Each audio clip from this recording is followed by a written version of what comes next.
Welcome to the Florida State Podcast of Entrepreneurship and Innovation, where we showcase student entrepreneurs to learn about the startups they are working on, check in with alumni to hear about the companies they are building, and learn from seasoned entrepreneurs who have built amazing companies. Hosted by McNees, a serial entrepreneur who has started for-profits, nonprofits, social impact companies, and is currently entrepreneur in residence at the Jim Moran School of Entrepreneurship.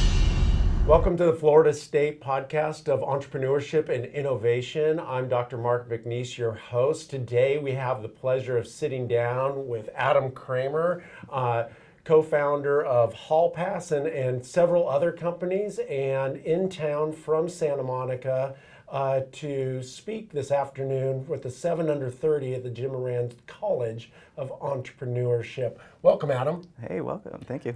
So you flew in last night? Yep. From LA? Mm-hmm. All right, so LAX to Atlanta to TLH? Yep. When was the last time you were in Tallahassee? Last May, actually. Okay, so what my were you doing here? My brother just started FSU, and Oh. so giving him a tour. We looked at all the Florida schools. Of course, FSU was the winner. So. All right, great. And when did you graduate from FSU? 2009. Okay, and what degree did you get? I was an entrepreneurship major. All right. So during your time here, what did you do? What did you learn? Did you start a company? Mm-hmm. Yep. So while I was here, I started my first company. I was in the Chempreneurs program, which was a very interesting kind of bisection of chemistry and entrepreneurship majors coming together to start a business and try and commercialize FSU technology. Okay. So that was my first company. Did that. What was that called? That was called Florida Custom Synthesis. Okay. And what did they do? So it was the first chemical synthesis company in Florida. Okay. So at and the what time, does that mean? So chemical synthesis is kind of like, let's say you have Tylenol. Tylenol comes to us as a brand and says, hey, we want to make a child-safe formula. So they would come to us with kind of a problem of, here's our patented formula. We need to make changes that fall within this range of specifications in order to meet X solution. Okay. And so, I don't have a chemistry background, but I was all business. And then I worked with a chemistry professor and a chemistry PhD student on that. And they were the, kind of chem brains behind that. And it was just a very interesting time because right at that moment, I guess pretty much 2 or 3 months before we started it, the Florida legislature had just started to really incentivize biotech companies to move down into Florida. And so we saw, Scripps and giant biotech companies starting to come down into Florida. But chemical synthesis was all still done in the Northeast and in the Southwest. Okay. So there was no local provider for those services. So was that good or bad? It was a good thing for us because we ended up being the first one, and we pretty much had anyone who wanted to work locally, we were the only ones to do it. Okay. What happened with that company?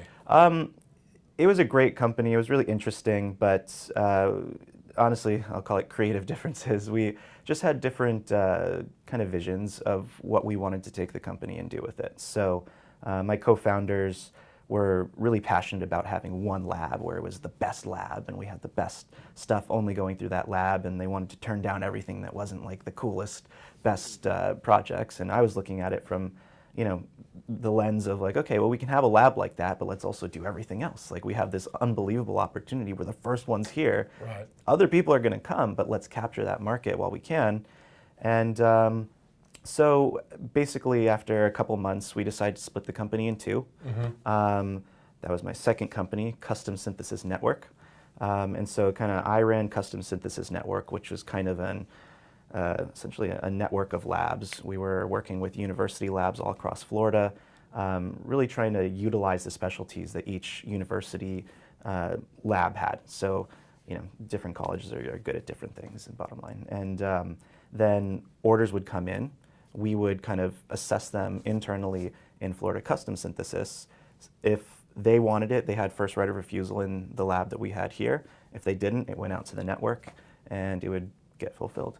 And so that was, I thought that was going to be kind of a good solution to it. Ultimately, they ended up being too busy to really kind of filter everything through Custom Synthesis Network. And, again, I don't have the expertise on the chemical side there. I don't know whether to send it to one lab versus the other based on the specialties of what was required. So kind of made a decision at that point to just move on and Fold or sold? fold. Okay. Yeah. Fair I mean, enough. I didn't officially fold it at that point. I thought maybe I'd pick it back up again. And, most of my background is technology, and that's what I've done my Okay. whole career. And so, at the time, I had considered building out just a web platform where we could just take incoming orders and wouldn't really matter where I was, as long as I had someone to, essentially assess the projects and make sure they get assigned appropriately to someone who can do them properly. So, closing down your first company, how did that? I know it didn't feel good, but I mean, was it devastating? Where you're like, you know what, good, I'm freed up for other things. What was going on with you? Yeah, honestly, I've always had so many ideas of stuff that I want to do, and so closing that one down it didn't suck. I mean, I felt like it was an opportunity to move on and do other things. And Okay. yeah, I mean, at the time, I had just graduated. It was a couple months after graduation, maybe 1 month after graduation, actually. It was like really close after that. And my family had moved from Florida to Los Angeles, and they were telling me, "Oh, come move to Hollywood, you'll love it." And so I was kind of starting to get excited by the idea of that. And I mean, so much business goes through California, and especially Los Angeles. It was Right. like, wow, that just sounds like such a better opportunity than kind of getting stuck on this one thing. So you moved 10 years ago to LA, and so you haven't moved since. I mean, you moved around LA. You started in Hollywood. Yeah, I started in Santa Monica, and I kind you of started bounced in around Santa in LA, Monica. but yeah. Okay. And so Hollywood's actually, a rough place to live. yeah, it's not the best. I mean, the You Hollywood gotta commercial. be a certain type but- of person to really embrace Hollywood life. Yeah, that's true. Yeah. Yeah, Santa Monica is rough too. I mean, just the traffic and Yeah. everything. Just the west side in general. The great It's- 405 wall, Yes, crossing that's that right. You said the 405 though, so you're saying it correctly. Yes. You got the. I've in front learned. of- everybody over here. I moved from LA, and I'm like the 10, and they're like, no, the I-10. right. I'm like, no, it's the 10. I'm not sure when it becomes the I-10, but I'm Right. from LA. It's the 10. So, Totally. so yeah, it's good. So 7 Under 30. This is a annual event during Startup Week that we do here in Tallahassee in the Jim Moran College. I know you know all this, but I'm explaining it for the course, audience. yeah. Is an annual event, and where we, as Jim Moran College, invite 7 entrepreneurs who are under 30, who started their company under 30. To come and speak. It's a big deal. I think you guys are treated pretty well. Oh yeah, it's been awesome so far. Yeah, you had a nice dinner last night. Where did you guys go? The Champions Club. Okay, is the that Champions Yeah. Club. Very, very cool. And I know that you guys have lunch today, and then this afternoon you're going to be speaking. So I know that you've done several different companies. Why were you invited to 7 Under 30 to speak? So probably for the next company that I started once I was out there, it was called Throne VIP. Throne VIP? Okay, what's that? Yep. So it was a nightlife tech company. Nightlife tech. Yep. Okay, So, I have no idea what nightlife tech is. So Lights? basically, no. Well, I guess that is nightlife. That's not what we did, though. Okay. So it was basically a point of sale system for bars and nightclubs. Oh, okay. And then a kind of marketing app. So let's say. So you were Square. Sorta. I mean, honestly, we were better than Square You're back then better than for that Square, okay. specific, But I mean, it was a region. POS, point of sale system, and But then it also had really, powerful marketing tools built in. So like if you, back in your clubbing days, if you went out and bought a table or I you mean, buy, back in my club days, I'm still out clubbing. Good, okay. So, there's, whether it's like a club where you're buying tickets to it or you're buying bottles or there's just a cover charge to get in, we supported really the whole ecosystem of that. Okay. And so you could do that either directly on the like iPad point of sale or through your mobile phone. And so, our users would look up, basically became a directory of like, what's going on tonight? What can I actually do? All right. And kind of like what Google does with events. Basically, you go on events and you see everything that's happening around and you. so back then there really wasn't a good way to find that info. There was, you could go on like an Eventbrite or one of the big ticketing sites, but you only see the stuff that is listing their tickets there. And so our take on it was, we can do all that stuff internally, ticketing, but we wanted to work directly with the venues, really close that loop of like, hey, here's someone, we're going to send them to you, and they can pay right through the app. Like everything's through the app. It's all simple. They can find it, pay, invite their friends, split the cost with friends, things that, really were problems that we saw and experienced when we would go out. And, especially splitting the cost of stuff is such a pain in the ass. It's Right. like, So you launched this around '09, is that? I launched that so initially, backpedal a little here. I was in LA for 2 years. Okay. Wasn't loving it. Thought maybe I would move to either Miami or New York, and I drove over. What did you choose? I didn't choose. So I Well, you had to decided choose at some point. Well, so I took the 10. Okay. Went down the street, ended up back in Tallahassee. Okay. Never chose New York or Miami. I was in Tallahassee for 10 months. I was doing just web development and design work for a client in Los Angeles, a billionaire. And so great client. I was making LA money living in Tallahassee. That was great. And at the time, I would work during the day, and at night I had still a lot of my friends living here because I graduated early, so they were still in school and stuff. And so at night I became a club promoter in Tallahassee. And so that's really what kind of kicked this all off was, pretty much day one of doing that. I'm like, wow, it's so difficult to, make reservations. Even for me, I have to text people, and then they have to text someone, and we don't know if that person got that text because I didn't talk to that person. I talked to this person. So you identified this friction point in nightlife, and this is what your software, your app. So that's initially kind of what it started as, was more of a promoter tool to kind of, allow reservations to go through one central point. Right. But then it just kind of revealed more stuff that we could do to really kind of optimize the industry. And so ended up, like I said, after 10 months, went back to LA to work for the billionaire guy. Really great. I ended up meeting my eventual investors through him. Okay. Is this the company that got angel investing? Yes. Okay. Very cool. And so, fast forward maybe 2.5 years, just really saved up money working with him. I was traveling so much I didn't have any time to spend any money, which was a good thing. So, poured about 75 grand into my company, and then, pretty much the day I left, it's actually I lucked out. So the day I left working for him, some of the people that I had worked with reached out to me, and they were like, "Hey, you weren't at work. Like, what's going on?"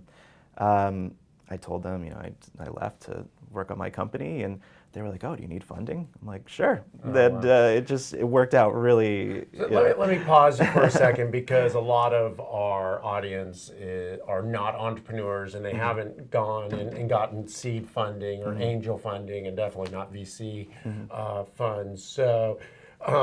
Angel funding, or basically how startups, especially pre-revenue startups, before they're making money, they need outside investment. And a lot of times I'm asked the question, like, why would an outside investor invest in a company that isn't making any money?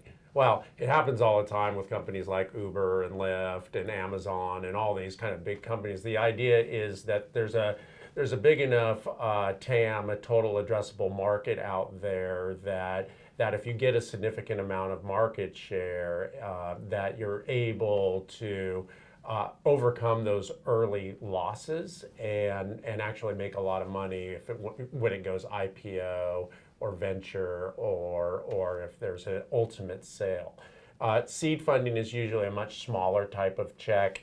From individuals, usually what you call from the F3, which is friends, family, or fools, and then you go to angel investors, which are individuals of usually substantial wealth who will write a smaller check, around 50 grand is kind of like an average angel kind of check.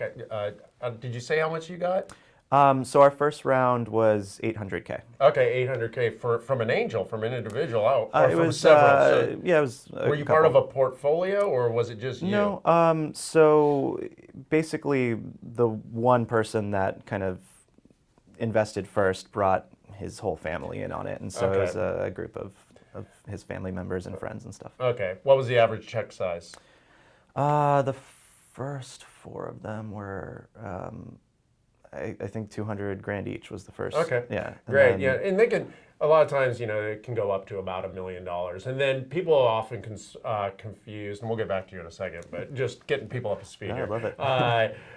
The difference between angel investing and venture is venture's corporate money. It changes the relationship. So Adam was probably, those people were probably on your board and you were having interaction with them. The people actually gave you the money. With VCs, they're basically brokers, and you're now dealing in a corporate situation, and you actually don't necessarily know the investors, and it really changes. It becomes more of like, you need to accelerate your company and get a return on investment, or they'll just shut you down or fire the CEO. Where angel investors usually is a little bit what you would call patient money. So that's 800 grand. That's fantastic, obviously. And so what happened next? So you want to talk about some of the problems? Because we had a lot, and they're pretty interesting. Tell me what you did. What was the 800 for? Okay, so the 800 was really to finish building out the platform. Okay. At the time, I had kind of teamed up with someone that I was working for a few years, and he was kind of building out the tech. I was really kind of the nightlife relationship person and kind of designing what needed to be built. And so we basically got to a beta. And things went south very quickly. Okay, what happened?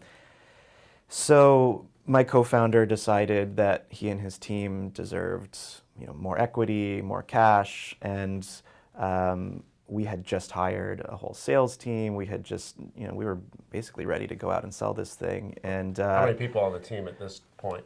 So we had 4 salespeople. So very large sales team, because we were really expecting to run with this. And then it was 3 developers and then myself. Okay, and no revenue? No revenue yet. Okay. Yeah. And so, that was really a major turning point for us. And, in a lot of ways, it's kind of what ultimately led to us not being able to make it. Spoiler alert. But, so things didn't work out with him. We couldn't come to an agreement, and he tell me about the operating agreement. What was the equity split? How much what was the valuation of the company when the money came in? I think we valued it at $400K. So we ended up with 50 us and 50 for the investors. So it was actually a pretty great deal for the investors. That's usually not as high as you would go. You sold off a huge chunk of your company right out of the gate. So okay, they have a bunch of it, and then how many co-founders were you working with? One other at the time. One other, so 25. I think I was 30 and he was 20 maybe. Okay. I forgot. Okay, so founding, teams. Did you have a good operating agreement, or did you feel like you had a good operating agreement? The thing is, were you the CEO? Yeah, I was the CEO. Okay. So, look, when it comes down to it, the agreement can be very strong, but it's the kind of situation where when someone leaves, do you want to get into a lawsuit with them and try and recover something that maybe not be recoverable? Right. And when you're in a lawsuit in less than a year of operating, are we going to get any more capital ever? Right. So we made just a decision to basically start over. Okay, let me pause there, because I've been through a company breakup, and it's heart, at least for me, it was heart wrenching. Yeah. So we made the decision, and there's probably some sleepless nights in there. Yeah. How did you come to the decision that just parting ways was the ultimate answer? I had a very good relationship with our legal counsel, and we laid out all of the potential options and potential solutions, and I also was very close with our investors as well, which was helpful. And I mean, it definitely wasn't an overnight decision. I mean, to your point, it took really months to decide what we wanted to do, and it's like a divorce. I mean, you've like knit yourself with these other people, and with the you're really optimistic, right? This is going to work, and then when you figure out it's not going to work, and you try to make it work, and it's a slow bleed. Yeah, it was really rough. I mean, at the time, I mean, it's hard to deal with any of that. I mean, like, how did you deal with it? A lot of sleepless nights, just a lot of trying to, talk with anyone I could to get kind of outsider perspective. But, again, like I said, I did luckily have a great relationship with the investors, and they were all very seasoned, successful business people. And, at the end of the day, it just comes down to, you can't be too emotional with your business decisions, right. And kind of a, get over it, move on kind of situation. And, we still had a couple $100,000 left. And so at that point, we took in more capital from the early investors. All in, I think we were at 1.4-ish. Okay. So, we took that in a couple more pieces over the next year and a half. But so, we started rebuilding at that point, which was scary. I now had these salespeople. I was going to say, what happened to the salespeople? They were four of the top salespeople at this company that I got them from, and part of the deal to get them over and taking a quarter of their salaries was I put them on contract, and so that ended up really biting me in the ass. That was a decision I really kind of regretted. I loved them. I was actually friends with a lot of them.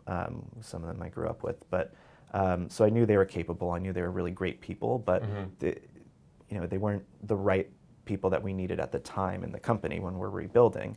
And so it caused a lot of rifts in kind of our relationship as well, because now we have salespeople that came on to sell this great product that doesn't exist anymore. Right. And then we're rebuilding from nothing, and we planned it out so it was multiple releases. And why didn't you just close down the company to get out of the contracts and restart completely? That's a good question. I don't really have a great answer to that. Okay. I mean, it's something we considered, but I don't know, it's just not the route we went. Okay, yeah, and I mean, wanted to honor those contracts probably and honor those friendships? Yeah, I mean, to an extent. I Right. mean, but also, when we had restarted that development, the timeline sounded a lot different than it ended up being. And so, that's one thing I've definitely learned over the years now is everything costs twice as much and takes twice as long. And that's just, no matter how good you plan. No matter how good you plan, Yeah.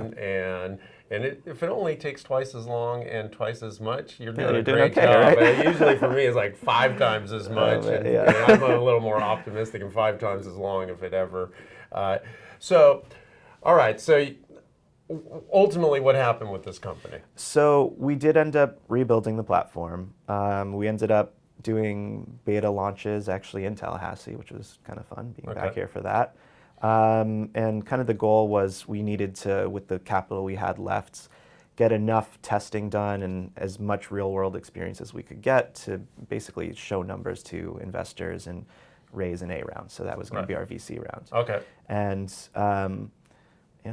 frankly, we didn't hit the stride that we needed to. We just didn't have enough capital to really push it and get the numbers of users that we needed to get. And LA is very, I mean, you're from there, you get it. It's just so spread out. It's so big. And so some of the problems that we were looking to solve, while they're very applicable to LA, getting those problems, getting the awareness of, hey, I actually have that problem. Hey, that's a good solution for me. I mean, there's just so many millions of people there to advertise to and everything. It's very expensive. Yeah, it's very expensive. It's very saturated. One thing that about LA market is there's so much going on that people's minds shift to just their own world, because it's just, Metro LA with 13 million people, you can't comprehend that many people and everything that's going on. It blow your brain out. Like, it's interesting being from LA. And like when a football game's going on, if you don't go to a football game, it's a great time to go to Publix and go shopping, right? But 80,000 people in LA could do something and you wouldn't notice, Right. Right? It wouldn't change anything, Right. Nothing. It's just totally different, So did you sell the technology? What happened to fold or sold on this one? That was tried to sell, didn't sell, and ultimately folded. Okay. Yeah, so that was also a pretty hard decision for us. I mean, we tried to sell it for a while, and that was, I would say that was my first real failure in business. I mean, the previous company, that was really a decision, like, yeah, I want to fold that one. But this one was really like, I mean, it was heavy. It's like I didn't succeed in what the goal was. Right. And for as close as we were that far away from being able to make it. And so, I spent probably over a year trying to sell the company with no revenue coming in, just living off my savings and, debt, and just, it was, in retrospect, I wish that I had kind of moved on earlier from that. And so that's been a big learning lesson. I mean, there's the whole fail fast. Yeah. It's a cliche, but it's a true one. Yeah, absolutely. It's like, this is not working. I just got. So, in retrospect, is there something that you feel like you could have done different? Like, what did you learn? Yeah. Here's the dad question. What did you learn from this? Yeah, I mean, there's a lot of things we could have done different. I mean, a lot of it comes down to, and everything obviously falls on me because I was the CEO, but a lot of it comes down to trust and relationships that I had with people that, I probably gave too much leeway to the first guy and didn't have proper protection over the IP that was being created because I had worked with him for years. How could he ever leave me, And so when he left and I couldn't access anything, it was kind of like, how could you let that happen? And granted, that was a screw up. And then, getting the early sales team in on contract it seemed like the right decision at the time, so I could get access to that talent. Right. But then, when shit went down, it really became a heavy burden on the company. And then, to your point of, well, why didn't you just start over, get rid of the contracts? When we started over the software development, we moved to an outsourced development company, and so it's very expensive. It can be. We went with an Indian team that actually my dad has a software development company, and he had worked with them for years at that point, and so it was someone that we had pretty high confidence that they could achieve the goals, and I at that point really should have taken over a closer look on the project management side, but because I had so much faith in them because of their relationship with my dad, I didn't. And so what ended up being quoted as a 3-month turnaround for our next beta, which was a good enough reason to say, okay, let's keep the people on and do all this, really ended up being like 7 months before we had a beta. And so it's just a lot of timing things, a lot of things that if I had the experience already of knowing that I needed to be watching this more closely and not trusting people to just do what they say and making, like, bottom line, it comes down to always having the visibility and taking responsibility for everything and not thinking that someone else is going to do what they say they're going to do unless they show that they're doing it repeatedly and still keeping an eye on it.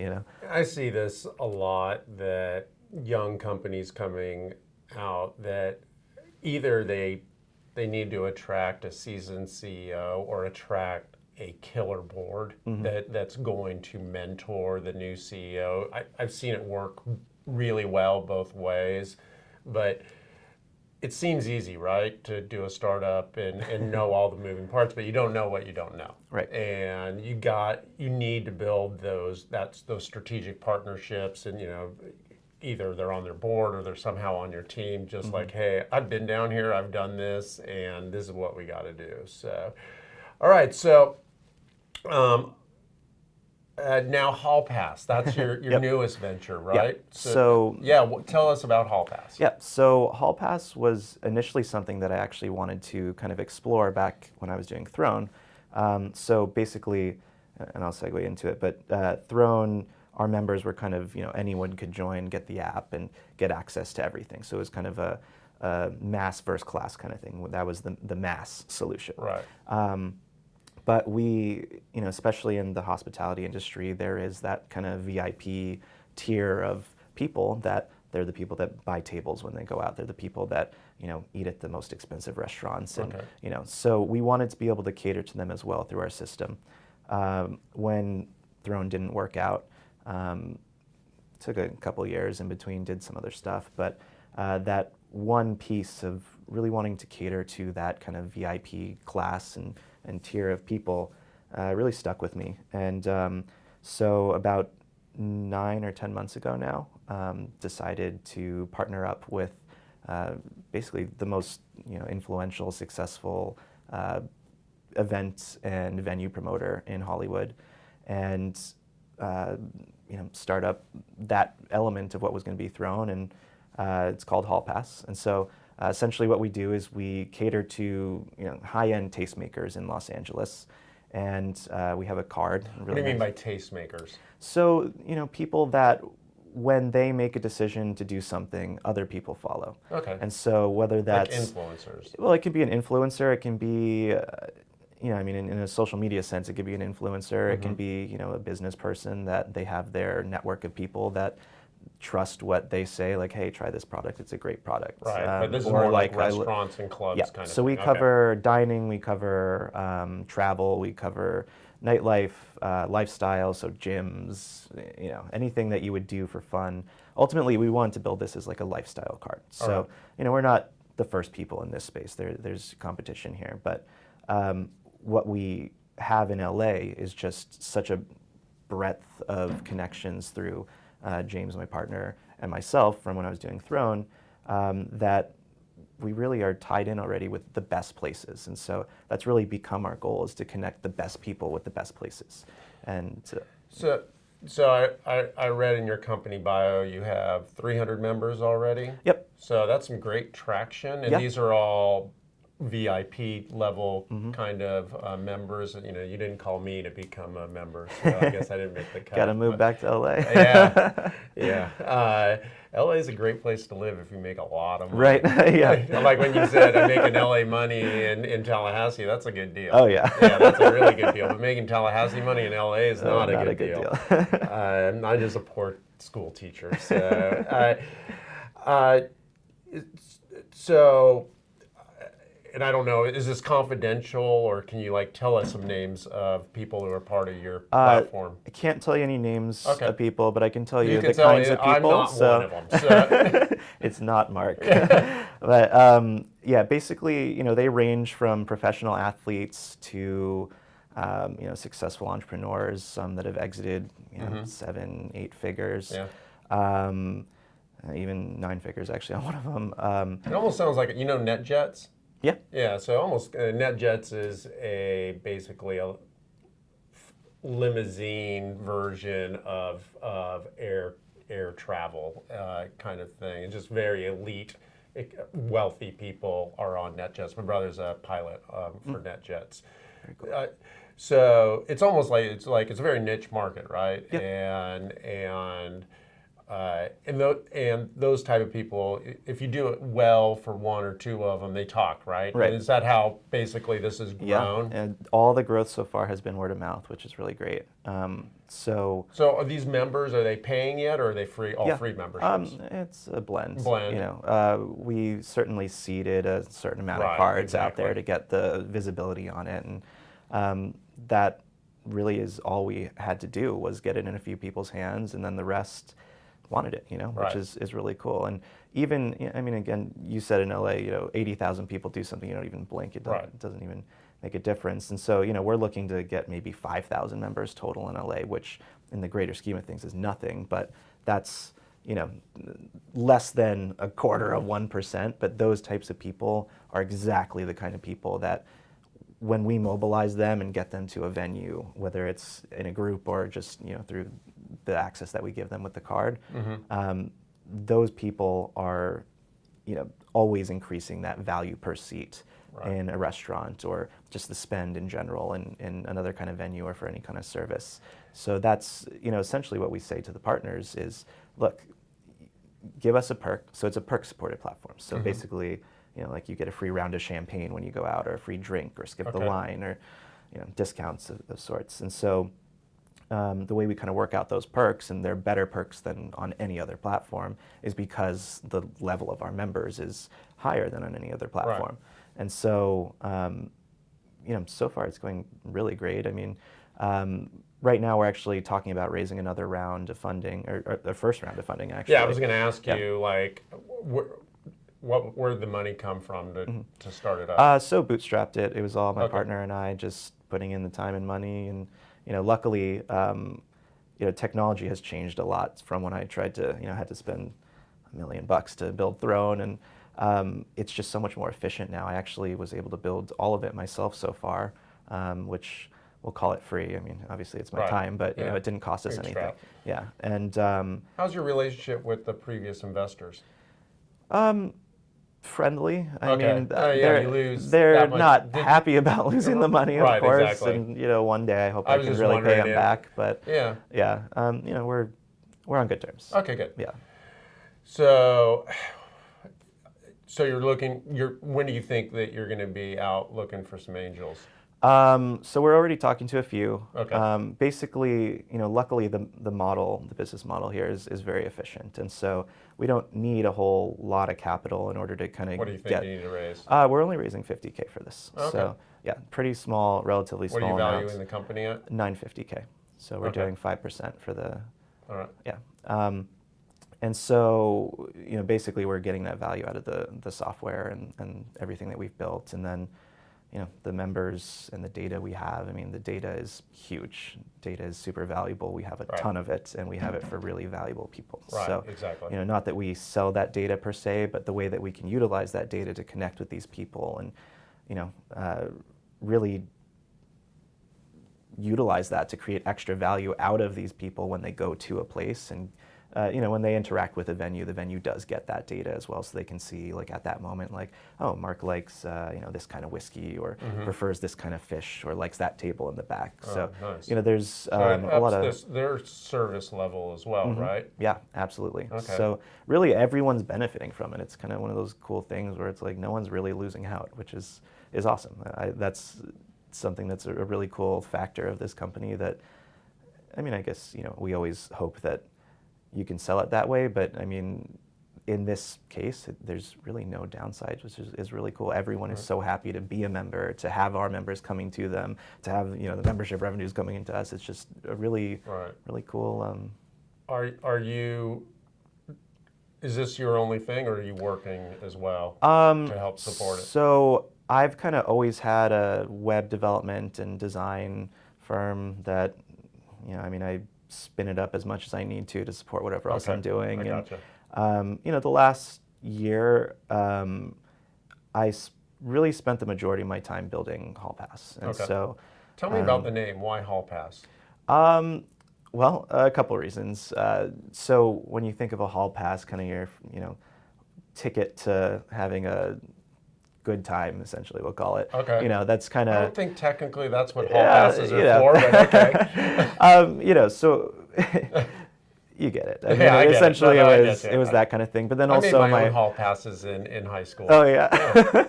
And then there's that kind of Hall Pass too. But also my business partner, his last name is Hall, James Hall. And it was kind of especially because his network out there, again, being a promoter, his name really means something out there. Right. And so when James Hall creates the Hall Pass, it means something. Okay, that makes a lot of of sense. Play on words, but also really hyping up his name and utilizing the connections we have there. Well, cool. So what's next? You know, what you think you're going to be looking for some angel investment? If I know that we have some angels who listen to this podcast, so if any of them contact me, if you want, Absolutely. If you want, okay, yeah. I mean, why wouldn't you want to talk to Always. them? Right. So if you're interested in Hall Pass and getting in on the seed round, 50 grand for 5%, you know, just reach out to me and I'll connect you with Adam. For only 1% of the company brokerage fee. Just kidding. So okay, anything else? Like, I mean, what's on the horizon? So, you know, at this point, I'm definitely really focused on growing Hall Pass, and we're starting in LA because it's a market we have such good connection in. But, you know, ultimately, it's something that translates really well in any market. And so just finding the right people that are kind of the James of that market is kind of going to be the next task, and grow that to as many markets as we can. And you know, that's certainly one of the things. And then other than that, I mean, I always have multiple stokes in the fire that, you know, I kind of learned early on, well, really from the big throne failure, you know, putting all your eggs in one basket is, I mean, sometimes it works, sometimes it doesn't. And so throne learning, not throne failure. Okay, I like that, yeah. It was hey, I mean, what is $1 million MBA? Right. So I always like to ask, you know, were there any faculty or staff here at FSU that stands out that you would just like to acknowledge? You know, that faculty and staff here at FSU takes a lot of just pride in investing in students, and so it's a nice way to just kind of like thank. So anybody along the way? Two specifically. So Jim Dever was just unbelievably supportive of me in the beginning, and you know, through the whole Chempreneur thing, he was definitely my go-to person. He taught me so much, and he's been so successful in learning from his success. And he's amazing. He's amazing. Such an amazing resource. Yeah. And you know, still to this day, I mean, we don't talk quite as much anymore, but he for years was my, you know, mentor for, you know, Jim entrepreneurial stuff. Yeah. So Jim was great. Thank you, Jim. I really appreciate it. Then also Randy Blass. Oh, so Randy's also he's great. Awesome. He's now, you know, director of the entrepreneurship school and Institute. Yes, sorry. Jim Moran Institute. The Institute. You know, I only had him for one class actually. What class was that? Social entrepreneurship. Really? Yeah. Okay. Yeah, but through that, ended up getting involved with the EBV, the Entrepreneurial Boot Camp for Veterans. Right.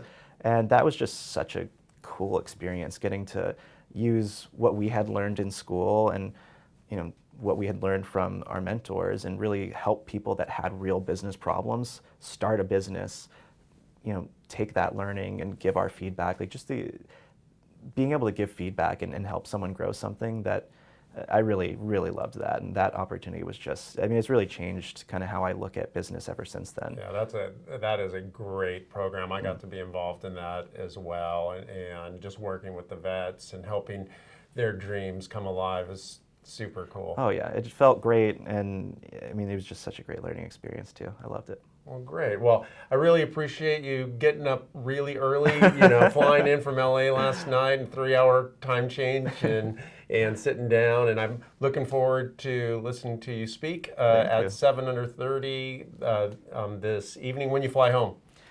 So I actually extended my trip pretty long. I'm going to be here for a week, doing some business out here, then going to do Thanksgiving down in Boca. Oh, nice. And then after Thanksgiving, I'm going back. All right. Well, awesome. Thanks for coming in, Adam, and best of luck to you. Thank you so much. Thank you. Thank you for joining the Florida State Podcast of Entrepreneurship and Innovation. If you would like to be notified of new episodes, please subscribe via your favorite player.